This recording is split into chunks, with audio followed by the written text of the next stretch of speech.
Charles Leadbeater. O que há além da morte? Nunca o espírito nasceu, nem cessará de ser. Jamais deixou de existir. Sonhos são o começo e o fim. Sempre eternamente permanece o espírito inascível, imortal e imutável. Em nada o afeta a morte, embora pareça morta a sua morada, o canto celeste. Seu Idiom Arnold. Significado da morte. Algumas concepções errôneas sobre a morte. A morte é um assunto que não deixa de oferecer interesse a todo mundo, já que a única certeza absoluta na vida do homem é que um dia, um outro, ele há de morrer, conforme nos ensina a própria morte. Ao arrebatar-nos os seres que nós são caros, os seres que nos são caros, mas não bastante um universal interesse desta questão, talvez não haja outra em que sejam tantos e tão graves os erros do comum das pessoas. É impossível calcular a enorme quantidade de tristeza, terrores e miséria completamente inúteis que o gênero humano tem sofrido por sua ignorância supersticiosa do que concernente a esta importante matéria.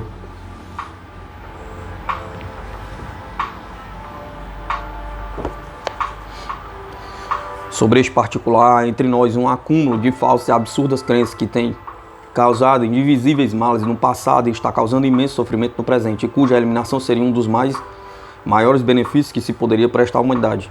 Esses benefícios são proporcionados pelos ensinamentos teosóficos que aqueles que, como consequência de seus estudos filosóficos em vidas passadas, são capazes de compreendê-los no presente. Tais ensinamentos desvanecem todo o erro e muita tristeza que soe acompanhar a ideia da morte, e capacitar-nos a considerá-la em suas verdadeiras proporções e a saber o lugar que ela ocupa no plano da evolução. Examinemos um por um os mais graves erros que sobre a morte predominam e procuramos provar sua falácia. Alguns têm caráter de erro religioso, de imanentes da adulteração do primitivo cristianismo nas igrejas atuais, com perda de grande parte de sua vitalidade e valor.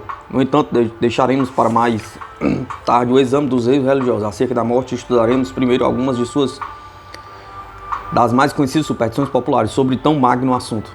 As pessoas tendem a pensar que, afinal, pouco importa que um homem tenha ideia errônea sobre a morte, pois dizem, quando ele morrer, comprovará a si mesmo os fatos e compreenderá o engano que ele elaborara. Semelhante raciocínio é duplamente completo, pois, de certo modo, não pensa no espantoso horror à morte causado pela ignorância que entristece a vida de muitos, nem na desnecessária tristeza que aflige os sobreviventes quando alguém morre. Por outro lado, acontece que frequentemente um homem não é capaz de compreender seu erro imediatamente após sua morte. E isso lhe acarreta muitos transtornos. Termina tudo com a morte? Pergunta. O primeiro erro é o mais fatal sobre a morte, é a crença de que com ela tudo termina e nada sobrevive. Há muitos afiguram que esta forma grosseira de materialismo já desapareceu, depois de haver infeccionado as mentes humanas durante a primeira metade do século passado. Porém, embora desejássemos que assim fosse, aos mais atentos observadores de nossa época, parece não ser real. Felizmente, é verdade que a nociva erva do materialismo não viceja hoje nas classes cultas com o mesmo vigor de outrora, pois os homens de hoje, cuja opinião merece ser acatada, aprenderam algo melhor do que isso.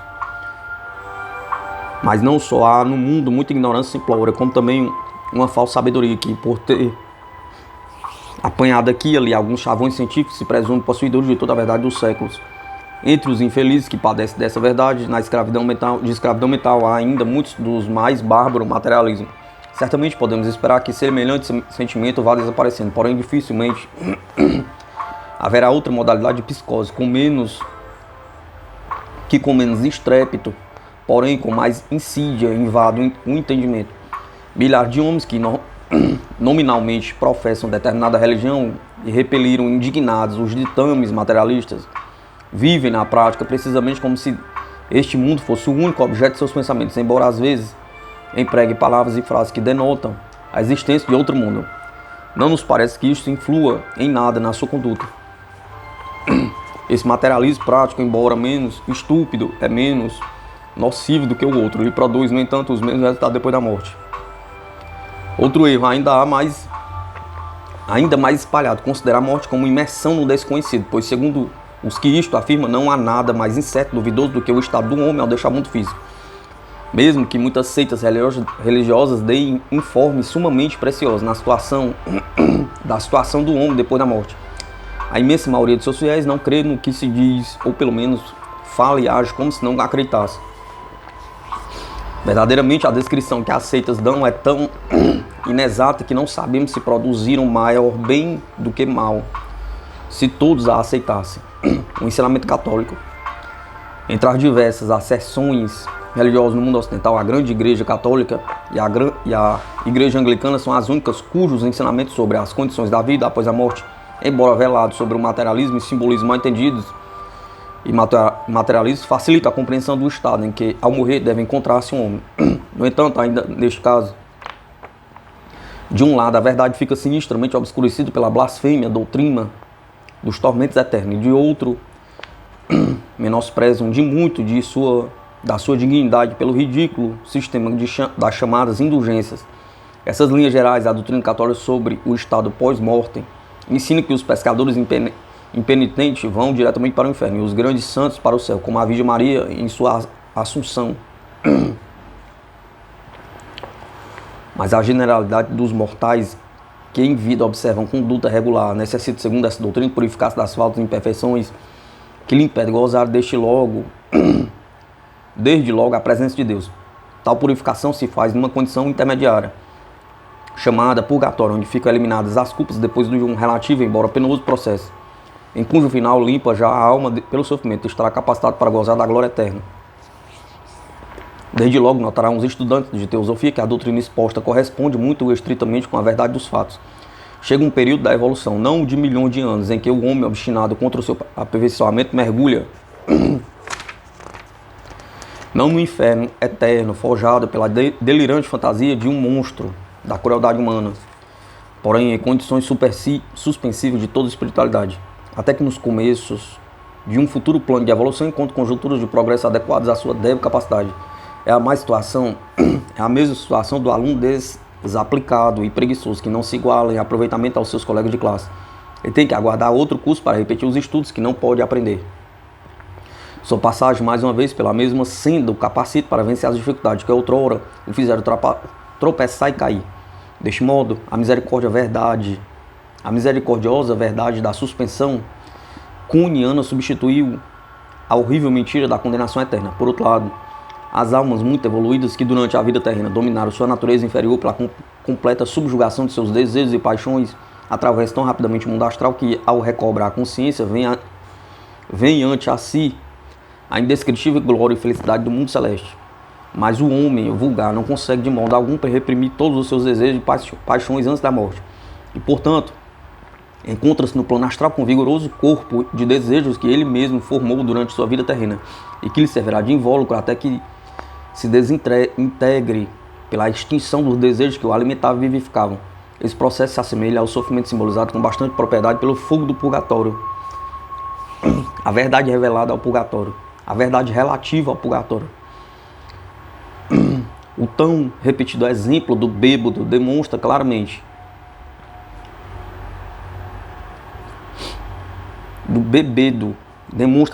embora num caso extremo, como se desenvolve o processo da purificação.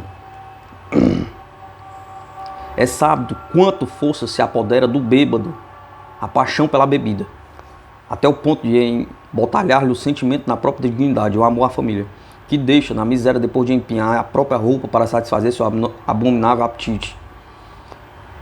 Ao morrer, este homem não muda por isso a sua condição, mas as horríveis ânsias de beber são então mais poderosas do que nunca, porque as vibrações do desejo já não põem em movimento a pesada matéria física. Como não dispõe do corpo carnal para satisfazer seus apetites, ficam os seus desejos sempre vivos e sem o alívio que a sua satisfação poderia lhe dar. Facilmente se compreende que há, neste caso, elemento suficiente para dar realidade à ideia do purgatório, o que nada tem de incongruente o simbolismo do fogo purificador. No entanto, felizmente trata-se do purgatório e não do inútil e absurdo inferno de eternos tormentos, em que se compraz a cruel malignidade do irresponsável déspota, entronizado pela teologia ortodoxa. É o único processo eficaz e, portanto, necessário e, ao mesmo tempo, misericordioso para eliminar os maus desejos e as paixões. Por terrível que seja o sofrimento, vai se extinguindo pouco a pouco o desejo. E então pode um homem passar uma vida superior no mundo celeste. A extinção de um desejo pelo sofrimento livra um homem desse desejo para sempre, não precisando voltar com a mesma carga na reencarnação seguinte, a menos que se obstine em repetir a experiência. O desejo foi morto, porém resta-lhe ainda a fraqueza de caráter que o fez escravo. Na próxima vida nascerá com um corpo astral de matéria adequada à manifestação do mesmo desejo, isto é, com tendência a repetir o que fez na vida naquele aspecto, na última vida naquele aspecto. Recebe essa classe de matéria, porque em sua vida anterior se serviu dela. Porém,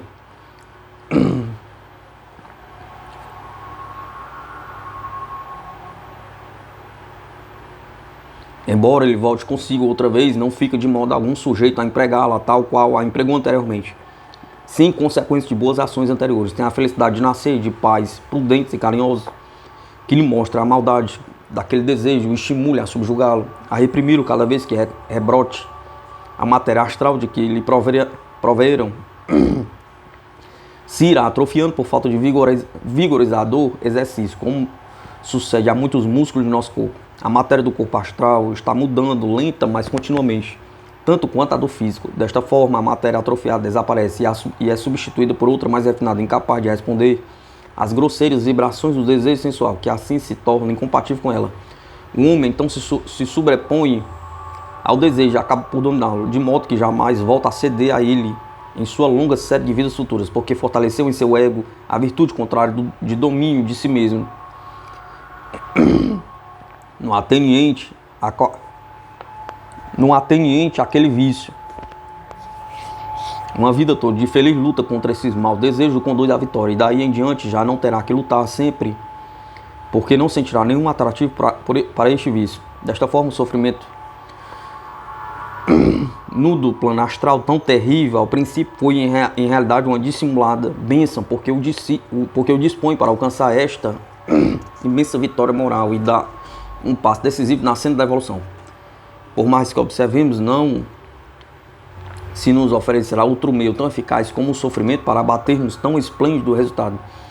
Vemos, portanto, uma grande verdade atrás da doutrina do purgatório, e notamos também que, quando a reforma religiosa deu um impetuoso golpe de abuso nas indulgências e em outras mórbidas superstições eclesiásticas, arrastou também com muitas ideias verdadeiras, úteis e belas as orações pelos mortos.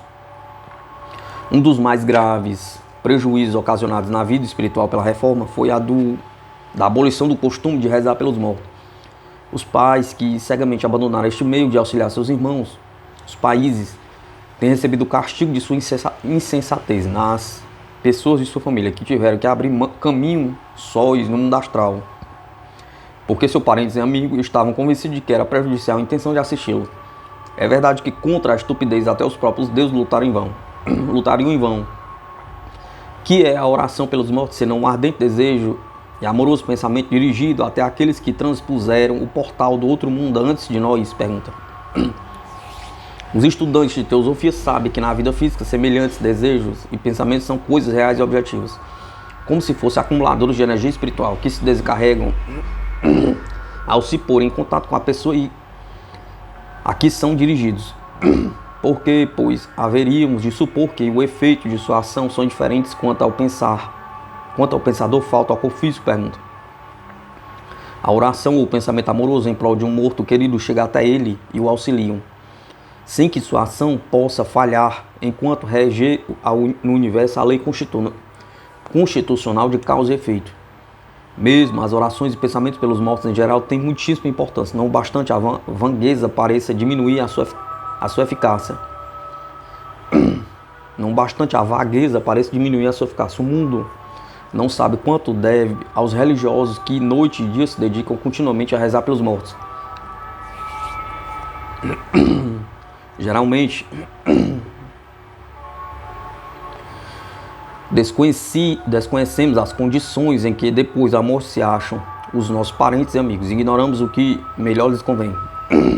Por este motivo, devemos ter cuidado em não atualizar energias que lhe podem ser prejudiciais. E, a meu ver, não há melhor método que restaurar a fórmula prescrita pela Igreja Católica na Reforma, antífona de ofício para os outros, para os mortos, que diz: dá-lhe, ó Senhor, o descanso eterno, ilumina-o a luz perpétua, porque a menos que tenhamos indubitáveis indicações na direção que devemos dar aos nossos pensamentos, que melhor desejo podemos expressar do que aquele que foi concretizado há muitíssimo tempo na antífona, cujas palavras têm sido durante séculos o canal por onde fluíram os benditos afetos de amor que aliviou tantos sofrimentos e produziu não menos benefício? Pergunta. Se compreendemos quão exatamente convém esta antífona às necessidades dos mortos, nos convenceremos de que quem as compôs conhecia muito sobre esse particular, ou talvez sem saber grande coisa, se recebeu a inspiração para compô-la, porque suas duas cláusulas expressam exatamente as condições mais desejáveis ao morto. A primeira lhe deseja descanso eterno de todos os pensamentos e cuidados terrenos, a fim de que nada o perturbe em seu caminho até o mundo celeste. A segunda impetra que a luz do amor divino refuga sobre ele, através de parte superior de sua natureza, e o guie constantemente para cima, para acelerar seu progresso. Verdadeiramente, o auxílio que o mundo celeste pode prestar aos mortos não vai mais além do que deriva desta oração ardente e perseverantemente oferecida. Vemos, portanto, que a religião, exceto as seitas contrárias aos sufrágios da alma, tem feito muito pelos mortos, e mais poderia ter feito se não empenhassem em eliminar tão piedoso hábito das superstições e prejuízos correntes entre o vulgo relativamente à morte. De todas as maneiras, a religião cabe a responsabilidade de outros erros por ela mesma difundidos, segundo veremos mais adiante. Teoria singular.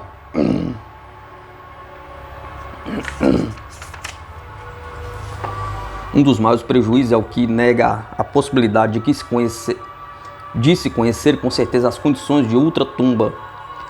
Por abuso que pareça, muitas pessoas devotas acreditam que o homem não é capaz de saber nada em relação ao outro mundo, cujos mistérios Deus oculta intencionalmente à vista humana, de modo que seria impiedade a simples intenção de inquiri-los. Seguramente não existe crença mais frágil, porque se alguém possuísse as faculdades a cujo exercício se abre o outro mundo, como supor que esteja deliberadamente fechado para nós? Pergunta. Se alguém tem a todo instante provas evidentes da existência do outro mundo e da continuidade da vida de nosso próximo ali, poderemos negá-lo e esconder nossa cabeça na areia como um avestruz? Pergunta. Se os mais excelsos santos asseveraram a existência do outro mundo e descreveram suas visões com as experiências que colheram, vamos culpar todos de impiedade por indagar e de superstição e dolo o expor das verdades desta vida superior? Pergunta. Certamente seria superfluo todo o argumento que aduzíssemos contra tão disparatada negativa. Se estamos convencidos de que vários de nós são capazes de ver o mundo oculto, se a faculdade de vê-lo denota certo grau de evolução, inferiríamos que tal faculdade é patrimônio de todos os nossos irmãos, sem exceção.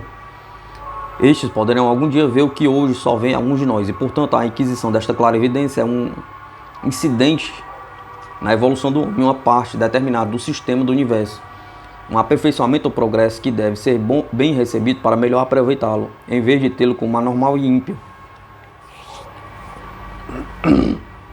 Muito mais nos firmamos nesta convicção ao perceber os resultados conseguidos com a posse dessa faculdade, ao constatar que o conhecimento do mundo supraterreno tira do homem o temor da morte e o livre de toda ansiedade e angústia pela situação dos mortos.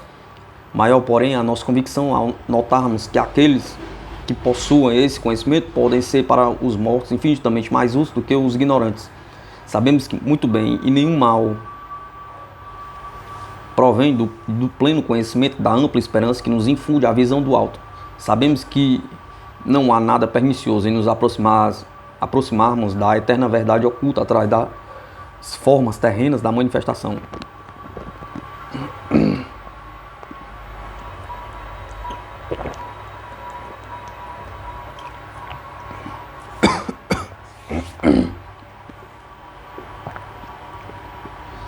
O terror à morte.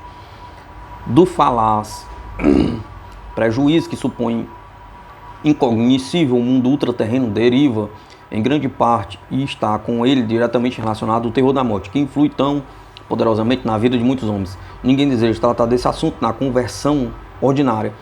Porém, aqueles que, como sacerdotes, estão em íntimo contato com um grande número de pessoas sabem de sobra quão intensa é o terror à morte em alguns que a veem como um espectro cuja constante ameaça não os deixa nem uma hora em sossego e liberdade. Mas os que temem a morte também temem a de seus parentes, e quando a de alguns deles sobrevém, entristecem tanto pela separação como pela sorte que lhe caiba. O conhecimento das verdades relativas à morte faz desaparecer um só tempo o terror e a ansiedade. O homem devidamente instruído neste ponto considera a morte como um passo da vida e convence-se de que a existência de ultratumba não é mais temível do que a terrena. O temor nasce não tanto de vislumbrar algo espantoso, porém mais da incerteza e horror a um abismo sem fundo. Quando esta falsa crença é substituída por um conhecimento definido de tudo quanto se relaciona com o mundo astral, o homem sente confiança em si, está disposto a enfrentar altivamente o seu destino. A convicção de que os mundos superiores são regidos por leis idênticas ao do nosso, põe-nos em contato mais íntimo com eles e nos habitua a encará-los como nossa própria residência.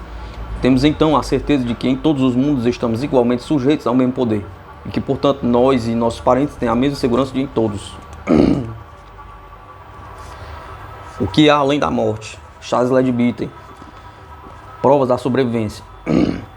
Ignorância arrogante. É realmente estranho que entre nós esteja tão difundida a ideia errônea que compara a morte a um ígneo país de cujas fronteiras nenhum viajou pode voltar. E mais estranho ainda é saber-se que em todas as nações do mundo e em todas as épocas da história regressaram frequentemente viajores daquele país. É certo que estes grandes erros são em sua maior parte peculiares aos ocidentais e constituem um dos produtos da singular modalidade de civilização que tanto nos enfatua. Se a Europa é pátria das últimas sub-raças que têm dominado a Terra com seu poderio militar, suas descobertas científicas e suas invenções mecânicas, não é de estranhar que a Europa se identifique com o mundo e considere suas opiniões e doutrinas como as únicas dignas de se ter em conta. No entanto, a Europa não é mais do que um pequeno rincão do mundo, e nós, europeus, somos uma raça relativamente muito jovem, como todo vigor, mas também com todas as arrogâncias e inexperiência da mocidade. Não é raro dissimularmos nossa ignorância assegurando dogmaticamente que nada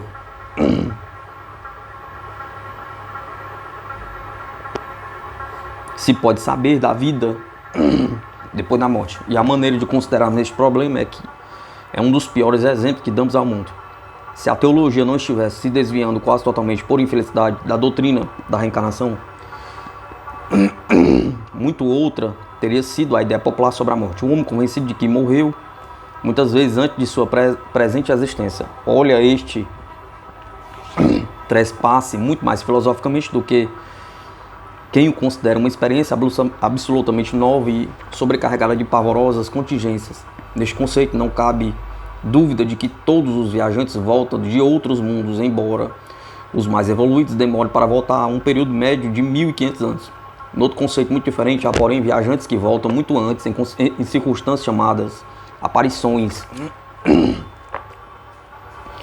Há alguns anos era moda ridicularizarem-se as pessoas que tinham a sorte de deparar face a face com um morador do mundo habitualmente invisível, embora suas aparições não fossem tão provavelmente menos frequentes do que agora. Os que as viam naturalmente as guardavam para si, temerosos de perder sua reputação de sensatos numa sociedade materialista. Entretanto, nesses últimos tempos tem havido na opinião pública uma reação favorável a esse respeito. Ao escarnecedor dos fenômenos psíquicos não se tem agora em conta de uma vigorosa mentalidade, mas sim de bastante ignorância e presunção.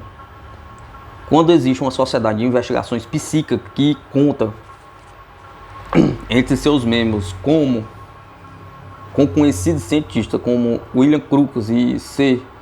Oliver Ludwig, com homens públicos como Lord Balfour, e quando essa sociedade divulga grossos volumes de lúcidos relatórios sobre tais fenômenos, considerando-os dignos de cuidadosas e demoradas investigações, não se coaduna mais alguém cioso de estar em dia com sua cultura, soltar o parvo e antiquado grito de papagaio de superstição.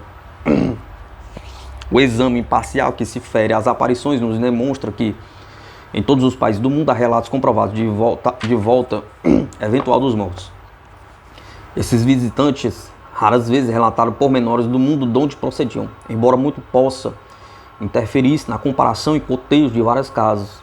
Porém, de qualquer forma, a sobrevivência do homem depois da morte está demonstrada por todos os que sem preconceito investigaram esses relatos.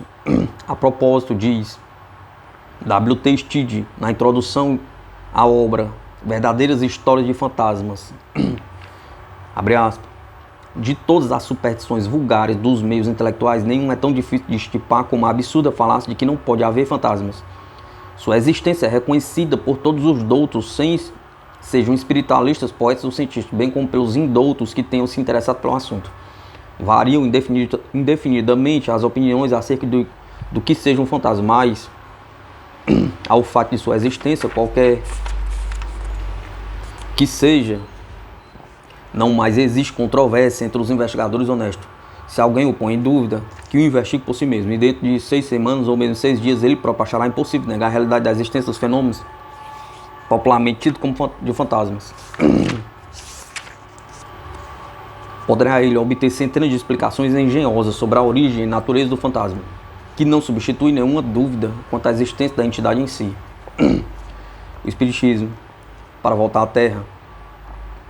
Muitos mortos têm se aproveitado dos meios que lhe proporcionam o Espiritismo moderno. Sei perfeitamente que nestes casos tem havido muitas fraudes e mistificações, porém também sei, por observação pessoal, que os investigadores perseverantes e laboriosos têm tido ocasião de encontrar a verdade por este meio. No entanto, a menos que sejam espertos em clara evidência superior, correrão o risco de cair sob a influência de entidades mistificadoras ou em alguns dos muitos alçapões de que está cheio o caminho desta espécie de investigações. Por mim,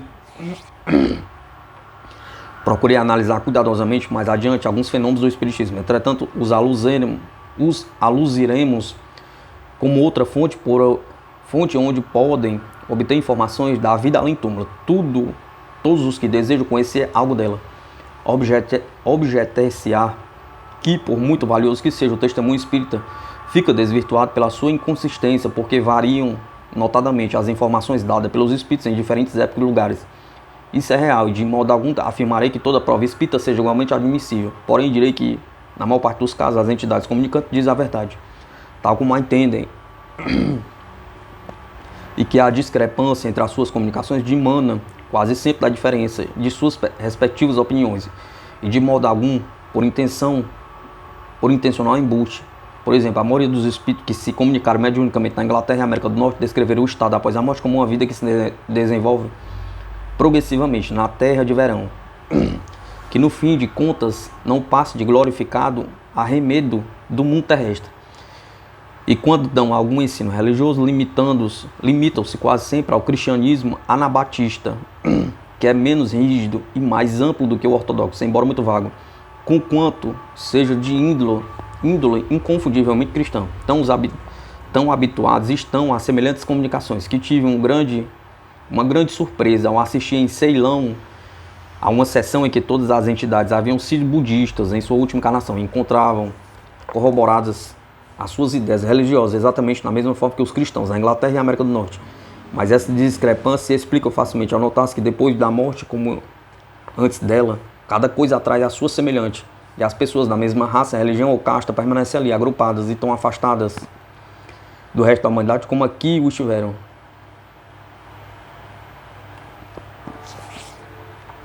Um método mais seguro.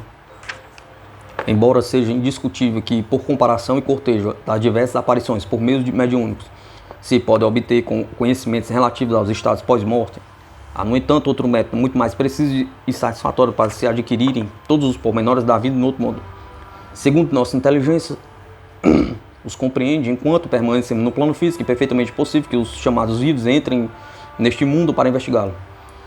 A vontade de comunicar-se com seus moradores e retornando-os à existência física.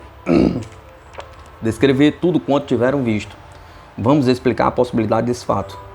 O corpo físico com o qual cremos estar tão familiarizados não é o único veículo por cujo meio a alma humana pode se manifestar. Nem são os 5 sentidos os únicos canais pelas quais se recebe conhecimento do mundo exterior. São Paulo já disse faz séculos que há corpos terrenos e corpos celestiais. E embora com isso se referisse, talvez, ao elemento do homem que, segundo os teósofos, supera em nível ao mundo astral, suas palavras calham a este estado superior, porque é certo que todo homem possui um corpo sutil além do físico. E uma análise cuidadosa demonstra que a alma dispõe de vários veículos, com seus peculiares meios de percepção adequados ao respectivo plano da natureza. O estudante de teosofia não precisa de explicação da teoria dos planos da natureza, mas quem pela primeira vez vai estudar a religião da sabedoria deve convencer-se, antes de tudo, de que em nosso sistema solar há uma série de planos e mundos interpostos com sua respectiva densidade de matéria, sendo a do mundo físico a inferior. É certo também que o homem corpóreo tem diversos graus de matéria correspondente aos planos em que afetua sua evolução. E da mesma maneira como a habitual atividade dos sentidos corporais o capacita para receber impressões do universo físico, da mesma forma, quando ele desperta a atividade dos sentidos sutis, está capacitado para receber impressões do mundo da matéria sutil, que o envolve de todos os lados. Quando, pela morte, se separa do corpo físico, o ego, a alma humana, se adapta às novas condições de existência e aprende a utilizar os sentidos do veículo imediato, chamado corpo astral, o qual o capacita para compreender o mundo astral imediatamente superior, ou mais interpenetrado no físico, porém de matéria menos densa. Portanto, para se conhecer a vida de após morte, basta aprender a utilizar os sentidos astrais durante a existência terrena. Indubitavelmente está latente em todos os homens a faculdade de percepção de todos os planos, embora para a maioria de nós seja preciso evoluir longo e lentamente, até que nossa consciência possa atuar nos planos superiores. Toda vida em relação ao corpo astral, o caso é algo diferente, pois a consciência dos homens cultos das raças mais adiantadas do mundo não somente podem responder às vibrações da matéria astral, mas servem-se desse corpo sutil como instrumento e veículo. Nossas condições durante o sono, não apenas quando morre, porém também sempre que se dorme. O homem separa-se do seu corpo físico e emprega o seu astral, embora durante o sono não se rompa o laço entre esses dois corpos e com muita facilidade ele volte ao plano físico. Esta separação do corpo astral constitui o sono físico comum, porque em realidade quem dorme é o corpo e não o homem. Os homens cultos, aqui temos aludido, já possuem os sentidos astrais suficientemente despertos para observar, se quiserem, tudo o que os rodeia durante o sono e aprendem muito dessa observação. A maioria, porém, não tem ainda desperto, desperdiça as noites numa espécie de ambiente sombrio, agoniada pelos pensamentos que o dominavam ao adormecer. Tem faculdades astrais e mal as exercita, está desperta no plano astral. E, no entanto, não desperta para ele, pelo que só percebe com consciência muito vaga. Se o percebe, aquilo que o rodeia pesa sobre essas pessoas o imemorial costume de uma longa série de vidas em que não exercitaram as faculdades astrais que têm se desenvolvido lenta e gradualmente em seu interior, como pinto no ovo. O cascarão das faculdades astrais está constituído por grande número de pensamentos concentrados, das quais se engolfa o homem vulgar, e que o impede de ver tudo o que acontece do outro lado, do espesso muro por ele mesmo erguido. Às vezes, embora muito poucas, uma violenta comoção exterior ou um enérgico desejo interno podem rasgar momentaneamente tal espesso véu e abrir passagem para impressões definidas. Porém, ainda neste caso, a rasgadura volta a fechar-se imediatamente. Retorna o homem às condições anteriores. A lenta, porém segura evolução do homem dissipará num futuro longínquo a neblina que o envolve, de modo que pouco a pouco chegará a ser consciente do poderoso mundo de vida que o circunda. Pode também suceder que, em vez de conhecidos os fatos, ele desvaneça a neblina com perseverante persistência e esforço interior e consiga dominar a inércia resultante de longos séculos de inação. Isto é, simplesmente o aceleramento do processo natural, que nada terá de nocivo se o desenvolvimento do homem se efetuar com igual rapidez nos demais aspectos. Se, porém, se despertar sem ter alcançado ao mesmo tempo a energia mental e moral que naturalmente tem que preceder este despertar, assumiria a responsabilidade de valer sinistramente dos poderes adquiridos ou de ficar atemorizado ante força que não poderia dominar nem compreender. Exercício de observação.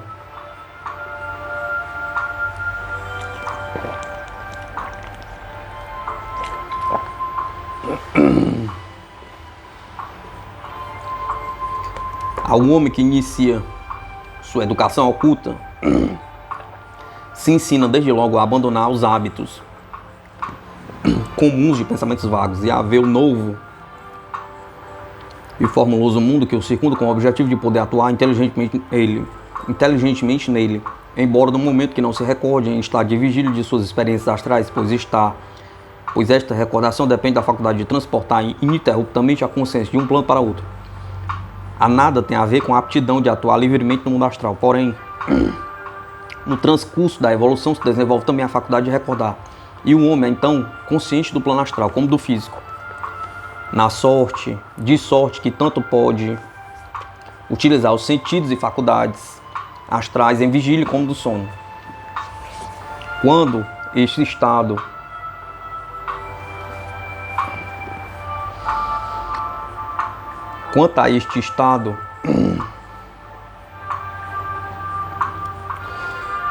vê ao seu redor, ao que chamamos mortos, é capaz de estudar sem dificuldade as condições em que vivem, que nos informam pormenores da existência da ultratumba com exatidão. Das informações destes observadores, obtemos as mais completas e satisfatórias ideias do outro mundo. É certo que as observações só subministram prova direta ao próprio observador, porém, mesmo os demais constituem um testemunho de primeira mão apoiado na investigação pessoal.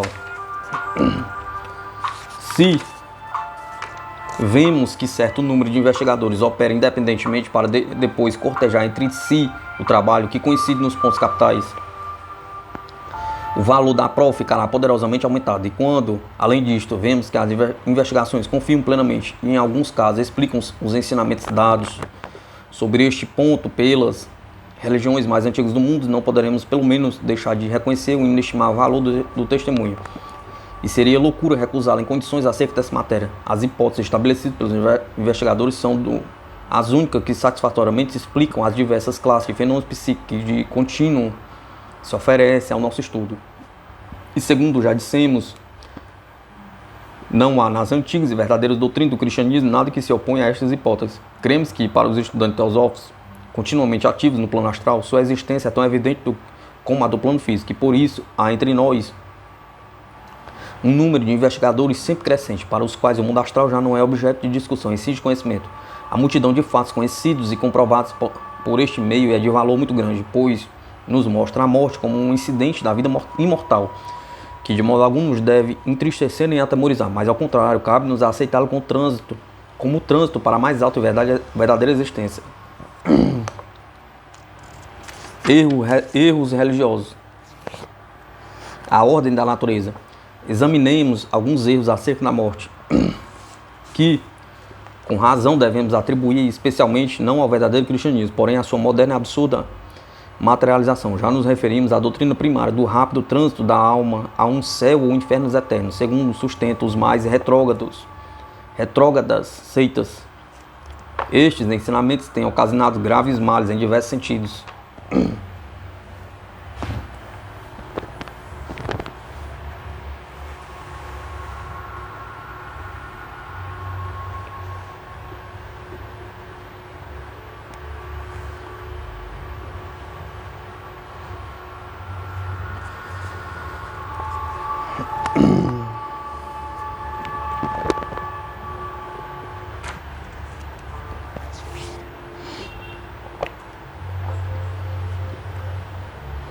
E por seu evidente absurdo produziu numerosos incrédulos.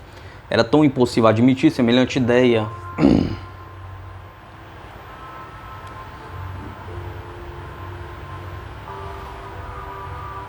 que as pessoas dispostas a aceitá-la se encontravam na alternativa de supor a divindade menos misericordiosa do que o dogma dizia, ou de admitir a repentina mudança nas qualidades morais do morto, que rapidamente se converte de pecador em santo e merecedor do céu, ou transformar-se em demônio com um súbito aperto das qualidades nele latentes.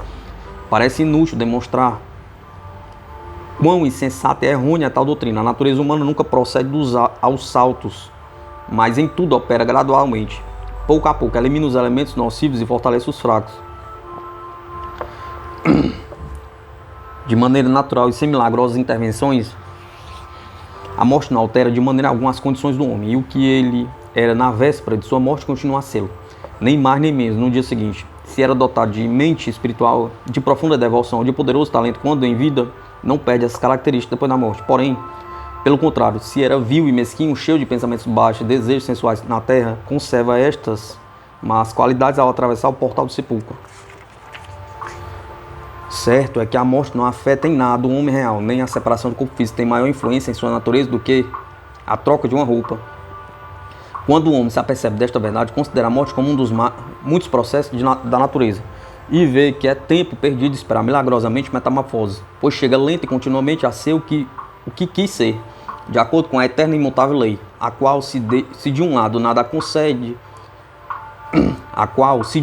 nada concede sem merecimento, nunca deixa de recompensar com exatidão matemática os esforços do homem. O mundo invisível passa então para ele, dos imaginários domínios da fantasia para o possível reino da lei universal, e desta forma ele sabe com certeza no que há de confiar. Preparação para a morte. A religião cristã nos trouxe um novo prejuízo ao exagerar a necessidade de nos preparar para morrer. A Igreja Católica neste ponto é, como em todos, a mais sábia e tolerante do que as seitas, pois, embora recomende vivamente a administração dos sacramentos, quando o enfermo pode recebê-los, se abstém de julgar adversamente os que morreram sem eles. Mas para a maior parte das seitas, a eterna bem-aventurança do homem depende, ao contrário, do estado de sua alma na morte do homem, a qual se salva ou se condena segundo sua concentração ou não em estado de graça. Esta estranha teoria de salvação pelo histérico sentimento de crer-se salvo é uma das mais estupendas aberrações da inteligência humana, se pode encontrar inteligência em semelhante superstição. Ideia tão grosseira longe produz cruéis efeitos. Porque se um homem morre de repente longe de sua casa como soldados em guerra, é evidentemente impossível que seus parentes saibam com certeza qual era o estado de sua mente ao morrer. E disto provém ansiedades e temores inúteis, como acontece com todas as superstições populares. No fundo desse estranho conceito há uma tenue vislumbre de verdade, embora de todo insuficiente para contestar a enorme falácia existente nela. A única preparação verdadeiramente útil para uma boa morte é a vida bem aplicada. Se um homem viveu retamente, pouco importa o que ele esteja pensando no momento da morte, sob a ação de um tiro. Porém, se não teve uma vida exemplar, em vão esperará que a morte altere seu futuro devido a um repentino arrependimento de última hora. Naturalmente, que o mal se deve emendar um dia qualquer, se a iminência da morte o move e a emendar-se. Isso não deixará de ser eficaz, pois embora subsista o karma criado em sua vida passada, se persiste seus bons propósitos, poderá ser alterada a operação deste karma, influir no seu futuro destino. Fora sem propósito afirmar que o último pensamento de um homem antes de morrer não tenha importância alguma, ao contrário, ajuda muito no caso de uma pessoa muito pouco evoluída. É bom lembrar que a teosofia dá grande valor aos pensamentos que precedem imediatamente o sono, porque em nosso atual estado de evolução ficamos quase toda a noite sob sua influência. Isso não tem importância para os que já estão despertos no plano astral, porque esses podem passar facilmente de um pensamento a outro e prescindir assim à vontade daquele que tinham antes de adormecer. Neste caso, a importância está na índole geral dos pensamentos, porque tanto de dia como de noite a mente atua segundo o seu costume habitual. Da mesma forma, no caso dos homens regularmente evoluídos, a tônica geral da mente durante a vida terrena dá a chave de sua atuação durante a vida astral, que se lhe vale a grande coisa a ideia particular que o ocupava no momento da transição de um estado para outro. Todavia, nos egos completamente sem evolução, cuja consciência astral é totalmente vaga, incipiente, o único pensamento pode ter muita importância, porque a mente ficará ocupada nele durante algum tempo e só pouco a pouco se irá amortecendo. Por esta razão, o último pensamento dá tônica de uma boa parte da vida astral do homem e, em consequência, lhe servem muitos bons pensamentos na hora da morte. A morte do soldado. No entanto,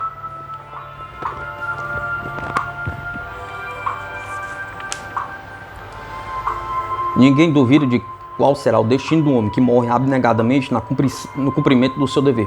Seu futuro, como de todos, dependerá de sua vida e não de sua morte. Porém, o gênero de morte será um fator poderoso de sua evolução. O heroísmo desprendido ao morrer por aquilo que para ele era a única ideia abstrata representa um grande adiantamento desde a sua situação anterior. sem que em nada lhe influa o mérito ou demérito da causa pela qual militara. Basta apenas que a creia justa, com o dever de a defender e obedecer à convocação de sua pátria, mesmo com o risco de perder a vida. Convém observar que a maior parte dos soldados não encontraria na monótona vida comum oportunidade para demonstrar seu denodado heroísmo, tal qual oferecem os campos de batalha. Assim vemos que, não bastante os horrores da guerra, esta pode ser até certo ponto valioso na evolução humana. Tal é o resquício de verdade oculta na fanática crença muçulmana de que os mortos, em defesa da fé, vão rapidamente gozar por toda a eternidade as delícias paradisíacas. Contudo, embora em alguns casos seja mais proveitoso para a evolução do homem morrer ele na guerra do que continuar vivendo na terra, geralmente é muito acertada a prece da igreja que diz: da morte repentina, livrai-nos, Senhor. Quando o homem chega à velhice, a maior parte de seus desejos baixos se extinguiram antes da morte, e portanto pouco lhe resta por fazer na vida astral. As enfermidades longas produzem o mesmo efeito. Porém, um homem que morre repentinamente em plena virilidade encontra-se em situação bem diversa, pois seus desejos são vigorosos e ativos, e para extingui-los necessita de um longo período de vida astral. Ao mesmo tempo, se sabe aproveitar esta vida, poderá produzir maior soma de bom karma, de que o que em período igual teria podido engendrar no plano físico, e disso resultam sempre dois aspectos dignos de consideração. Em alguns casos, um homem arrebatado rapidamente da vida física para o plano astral permanece ali por muito tempo inconsciente, dormindo em meio de róseos sonhos, segundo um dos primeiros ensinamentos que nos foram dados. Em outros casos, pelo contrário, a consciência persiste sem nenhuma interrupção. Nem sempre é fácil descobrir as leis que regem essas variações. Em regra geral, pode-se afirmar que o estado astral do homem depende mais da direção habitual de sua consciência. Por exemplo, muitos jovens em cujo corpo astral existe muita matéria ínfima desse plano, não teria nela sua coexistência, não teria nela sua consciência se em tempo oportuno tivesse contido seus apetites sexuais. No corpo astral assim vigorizado, a matéria ínfima forma capas exteriores como um único meio receptor das vibrações circundantes. Mas um homem que não está habituado a receber essa espécie de vibrações não pode adquirir repentinamente a faculdade de recebê-las e, portanto, não afetarão os elementos desagradáveis no ínfimo subplano astral. Outra compensação que advém às vítimas da morte repentina por acidente ou no campo de batalha é a solicitude especial em que os atende a legião de protetores invisíveis. Afirma que este trabalho foi primitivamente dirigido por uma elevada categoria de entidades não humanas, porém, muito tempo que os homens capazes de atuar conscientemente no mundo astral recebem o privilégio de exercer tão amorosa missão. O auxílio dos protetores invisíveis é mais necessário nos casos de morte repentina, não só porque as vítimas têm que manejar um vigoroso corpo astral, como também porque realmente se amedrontam ao se encontrar nele. A tarefa do protetor consiste, portanto, em ajudá-las e consolá-las, explicando tanto quanto possível as condições em que se acham e como devem agir. Todas as experiências adquiridas nos planos superiores nos demonstram que em todos os casos possíveis que nos atingem, podemos descobrir que o esquema da natureza provém satisfatoriamente todas as contingências, de maneira que, não bastante as dificuldades que nos parecem surgir constantemente na senda do progresso, é certo que tudo está disposto para favorecer-nos e não para prejudicar-nos, e que as leis eternas facilitam e não entorpecem nossa evolução. Quando quer que surja um obstáculo, é invariavelmente efeito da má compreensão ao plano divino, e ao superarmos a confusão dos planos inferiores, reconhecemos com verdadeira a antiga sentença de que todas as coisas cooperam em benefício dos amantes de Deus.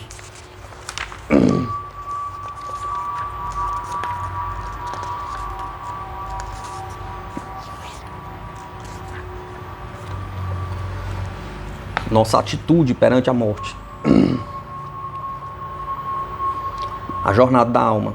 Ao examinar vários erros populares e religiosos sobre a morte, identifiquei natural e extensamente a atitude dos estudantes de teosofia em relação à morte. Do nosso ponto de vista, olhamos a morte como um acontecimento de muito menos importância para a alma humana do que geralmente lhe atribui. Para o homem ocidental mediano, o nascimento da vida física é apresentado como uma linha reta iniciada bruscamente do nascimento e terminada da mesma forma na morte.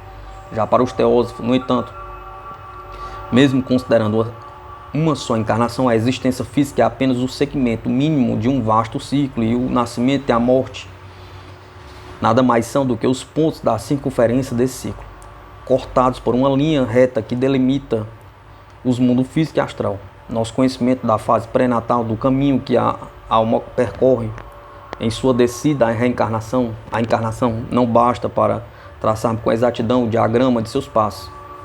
Mas se tal fizéssemos, é evidente que a jornada da alma seria indicada por uma curva fechada, que partindo do ego, voltaria a ele depois de atravessar os mundos inferiores. O ego estaria representado em seu veículo causal por uma estrela situada no subplano superior do plano mental. E a curva indicadora da personalidade depois o cruzaria a linha que marca o limite superior do plano astral. E após atravessar todos os subplanos desse mundo, mergulharia numa pequena porção de sua longitude sob a linha que separa o astral do físico, para ascender por último ao ponto de partida, através dos diversos planos e subplanos. Não é possível representar esta trajetória por uma circunferência, dividida em arcos iguais para indicar iguais períodos de tempo, porque a descida à encarnação é geralmente muito mais rápida do que a ascensão posterior. Mas de qualquer maneira, a linha seria sempre curva, plana e fechada, sem qualquer ângulo, pois simboliza uma ordenada progressão, sem abruptas alterações de direção. Qual é, perguntar-se-á, o intervalo médio entre as vidas terrenas? Pergunta. Diferem tão amplamente os tipos de classe de indivíduos que a única resposta útil seria sugerir uma média por classe, o que nos ocuparia muito espaço e nos desviaria do nosso principal escopo. Devo referir-se ao inquiridor o meu livro, A Vida Interna, onde encontraram um artigo sobre os intervalos entre as vidas. O ponto verdadeiramente importante. Não há motivo algum para se dar maior importância aos pontos que na circunferência diagramática assinalam a entrada e a saída do plano físico. Pelo contrário, o único ponto verdadeiramente importante está situado entre aqueles dois e assinala a distância máxima da errante personalidade em relação à estrela fixa do ego, ou seja, o ponto de conversão em que a personalidade termina a decide e inicia a ascensão. Na vida do homem este ponto de distância máxima é figurado pela ocasião em que o homem já não se satisfaz com as coisas mundanas e envolve seu pensamento definitivamente para as coisas superiores. É evidente que esse ponto é mais importante do que o ciclo da vida, do nascimento ou da morte física, pois assinala o limite da exteriorizante energia do ego. A transformação, por assim dizer, da sua expiração em inspiração. Certamente que se a curva fosse regular, essa transformação teria lugar no meio da vida física. O homem chegaria a este ponto sem sequer se aperceber nem diferenciá-lo do momento cíclico. Como o planeta chega por lei cinemática ao seu afélio, porém esse ponto estaria em posição equidistante dos de nascimento e morte. Não deixa de ser significativo que este símile geométrico coincida exatamente com um traçado ideado com o mesmo propósito pelos antigos sábios do Oriente. Segundo as suas leis, um homem devia empregar os 20 e os 21 primeiros anos de sua vida na educação e os 21 seguintes no cumprimento de seu dever.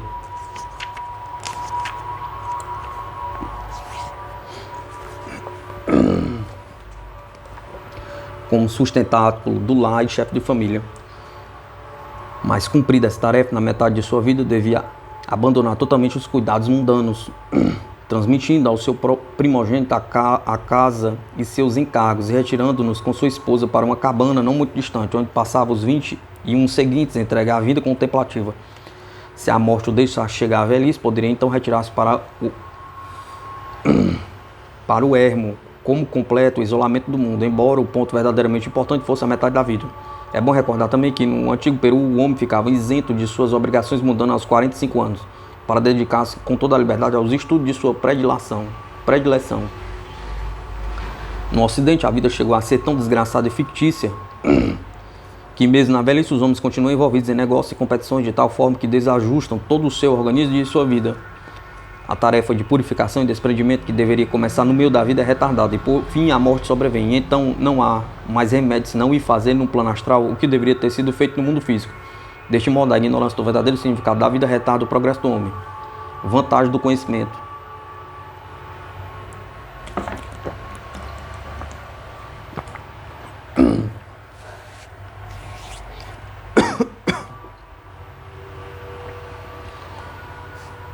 Se é grave o prejuízo resultante de se ignorar estas verdades durante a vida, talvez maior ainda seja depois da morte. Por isso é a maior vantagem dos que têm noção, embora intelectual, dos ensinamentos ocultos sobre este assunto. Percebem a verdadeira proporção entre o fragmento físico da vida e o restante dela, e não despendem todo o seu tempo aqui só trabalhando para esse fragmento e negligenciando totalmente o restante, mas encaram a vida em seu conjunto e a vivem inteligentemente. Ao passarem para o plano astral, não se aflige porque conhece os que rodeiam e sabe como aproveitar melhor as condições em que se encontram. Este conhecimento lhes infunde valor e confiança, sem temor nem risco de extravio, e capacitam para atuar com abundância e recursos no mundo onde, do outro modo, periclitariam. A experiência tem demonstrado que participam destas vantagens, mesmo os homens que tão só ouviram falar dessas verdades uma única vez, por exemplo, numa conferência, e as consideram, em suma, como uma de suas tantas hipóteses insuficientes para induzi-los ao estudo, embora tenham desprezado a oportunidade de ulteriores informações que se lhe ofereciam, recordando-se depois no plano astral do que escutaram uma vez, apressaram em acomodar sua conduta às circunstâncias atuais, coincidentes com o que ouviram ao orador. Desta maneira, tenham ao menos um ponto de contato com o conhecimento e evitam algo de aflição sentida por aqueles que vêm longe de seus horizontes familiares, sedentos num mar sem praias e de cujo fundo ameaçam surgir a cada instante indivisíveis horrores. Nada é apenas os sentimentos de segurança e confiança, a única vantagem para os que têm definido conhecimento. Porém, um homem que pisa em terreno firme é capaz de auxiliar os outros homens e de se tornar uma fonte de paz e felicidade para centenas de recém-chegados nos domínios do mundo invisível. Desta forma, engendra quantidade de bom karma e apressa sua evolução. Choradeira e dor.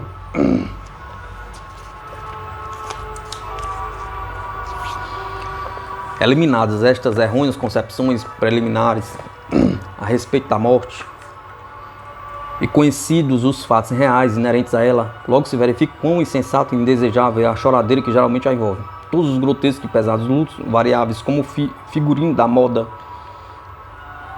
não são apenas os concomitantes de um absurdo anacronismo, mas um ignóbil legado das superstições medievais, e com um exagerado pesar de tão infantilmente visam tipificar, constitui um erro fatal, nascido da mais grosseira ignorância e incredulidade. Se um cristão crê firmemente que seu amado morto está gozando da presença de Deus, não deveria vestir-se de luto, e sim de gala, como faz o verdadeiro teósofo. Consiste de que um morto passe para uma vida superior e mais feliz no plano astral, está a caminho de outra ainda mais gloriosa no mundo celeste. Toda vida não há apenas o pesar inconsiderado pela morte de um parente, é filho da ignorância e acumula grandes e desnecessários sofrimentos, mas também os bruscos arrebatos de dor e as contínuas lamentações que deles derivam, em vez de favorecerem, prejudicam o falecido, por quem sentimos tão grande afeto, porque quando pacifica naturalmente, mergulha na inconsciência que precede o seu despertar na glória do mundo celeste, o tiram violentamente do seu ditoso sono, os lamentos e aflições do que deixou na terra, e que lhe representa uma lúcida recordação de vida que acaba de passar, com as correspondentes vibrações em seu corpo astral, cujo efeito nocivo é deprimir e retardar notavelmente seu progresso espiritual. Essa falta de resignação por parte do sobrevivente é um dos maiores obstáculos em que tropeçam os auxiliares invisíveis, podendo mesmo inutilizar longas horas do paciente trabalho nesse sentido. Mesmo os mortos percebem, às vezes, o prejuízo que lhe causa a aflição de seus parentes ignorantes, embora bem intencionados, segundo se pode deduzir de algumas lendas tradicionais entre os aldeões da Bretanha. Nem de leve se deve inferir disto os que os ocultistas têm uma predileção pelos parentes ou amigos dos quais mais amaram, ou que a sua doutrina lhe ordene esquecerem os mortos. Ao contrário, a recordação deve ser de tal forma que os auxilie em seus prejuízos, e que os egoístas e inúteis lamentos sejam substituídos por ardentes e amorosos desejos, segundo o qual já aconselhamos. O sobrevivente deve erguer seu pensamento ao alto e esquecer-se de si mesmo, da ilusão da perda aparentemente sofrida, a fim de melhorar a situação do falecido. Outra ideia muito generalizada sobre a morte é a de que forçosamente há de implicar dor, e concorre para aumentar este erro os grotescos relatos de mortes desastrosamente angustiosas. No entanto, Não se deve levar em conta estas tradições provendo dos erros ainda subsistentes, porque os horríveis estertores da agonia são quase sempre os últimos movimentos do corpo físico quando o ego já está fora dele. Na maioria dos casos, efetua-se a passagem sem dor alguma, embora a enfermidade tenha sido longa e penosa. Prova a serena expressão do rosto do morto, além do direito de testemunho do que foram interrogados sobre este particular. Imediatamente depois de morrerem, quando ainda eram recentes em sua memória as circunstâncias da morte. A maior verdade, embora já estejamos convencidos de que passamos no mundo físico somente uma pequena parte do ciclo de nossa vida, não poderemos avaliar exatamente sua relação com o conjunto, se não compreendemos também e não fixarmos em nossa mente a grande verdade da vida nos mundos superiores. Não é possível argumentar muito vigorosamente sobre este ponto, porque a maioria das pessoas está dominada pelo sentido físico, de modo que o ilusório lhe parece uma realidade, ao passo que o que está mais próximo da verdadeira realidade lhe parece ilusório. Por motivos fáceis de compreender, o plano astral tem sido chamado de mundo ilusório. Não bastante ser um degrau mais próximo da verdadeira realidade, é certo que há muito de ilusório nesse mundo, porém o grosseiro véu da matéria física nos impõe as maiores ilusões. Se longe está, em verdade, a visão astral da clara e onipenetrante visão da alma humana em seu próprio plano, a primeira é, contudo, muito mais aguda e precisa do que a visão dos olhos carnais. O mundo astral está para o físico como o mental para o astral, embora a razão destes dois últimos seja mais elevada dentro da proporção. E assim resulta que os períodos astral e mental não só excedam em duração ao físico, senão que também que cada momento deles devidamente aproveitado pode ser muitíssimo mais frutífero do que o do período físico. A necessidade da vida física.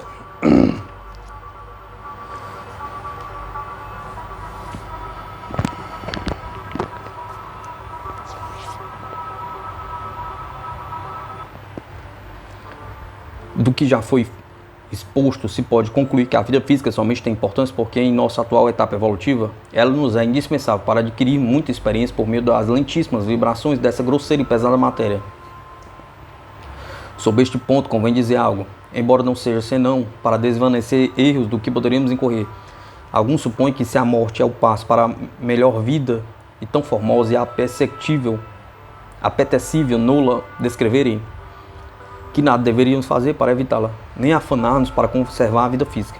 Em verdade, se fosse lícito supor que mais vale ao homem morrer e quanto mais rápido melhor, seria o caso de premiar o suicídio. Assim seria se tivéssemos de pensar unicamente em nós e em nosso gosto. Porém, será tudo ao contrário, se atendemos aos nossos deveres para com Deus e o próximo.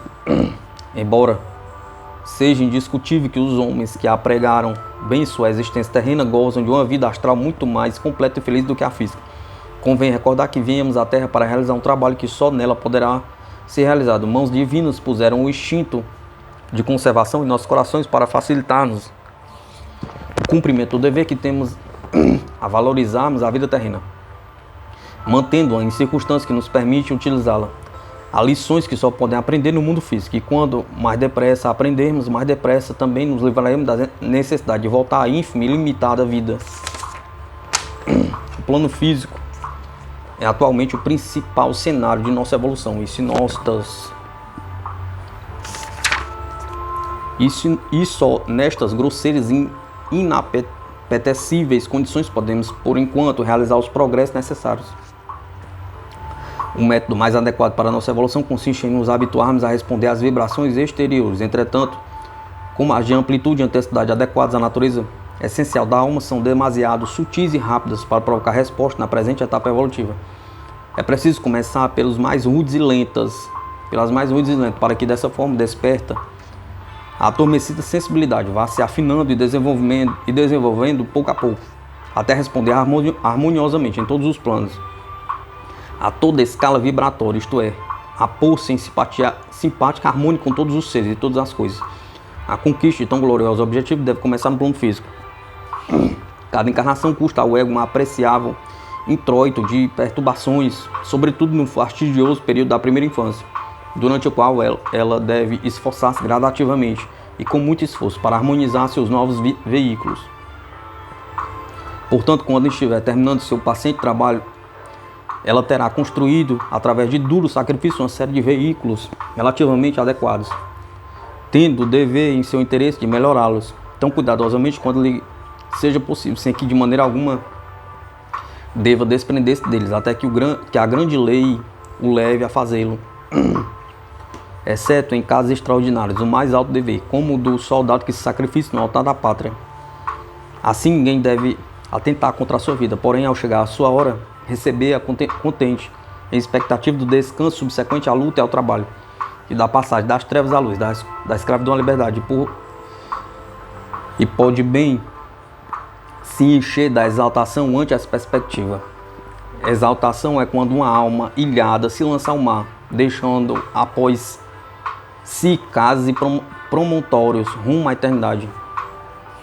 No entanto, tudo quanto ficou escrito nada significa em comparação com a gloriosa vida ulterior, a vida do mundo celeste. O mundo astral é o purgatório, o mundo mental a eterna bem-aventurança com que sonharam os monges e os poetas cantaram, porém não é um sonho de modo algum, e sim uma vivente e gloriosa realidade. A vida astral é ditosa para alguns e infeliz para outros, segundo a condição em que previamente se colocaram, porém todos gozam depois dela a felicidade perfeitamente adequada às suas necessidades. Isso descreveremos no capítulo posterior. Na maioria dos homens, a consciência não está suficientemente desenvolvida para atuar com desembaraço nos veículos superiores, de sorte que certas modalidades suas só podem ser alcançadas através dos sentidos físicos. Mas quando isso estiver ocorrido, a consciência estiver plenamente desperta aqui embaixo, ela poderá continuar a trabalhar nestas diretrizes em outros mundos mais elevados. Assim temos que, apesar do ilusório da vida física, podemos considerá-la como um período de semeadura, durante a qual utilizamos forças cuja colheita faremos nas condições mais frutíferas e favoráveis das esferas superiores. Isto, porém, nada altera o fundamento da superior realidade, das mais altas esferas, nem deve abalar essa convicção de eterna verdade.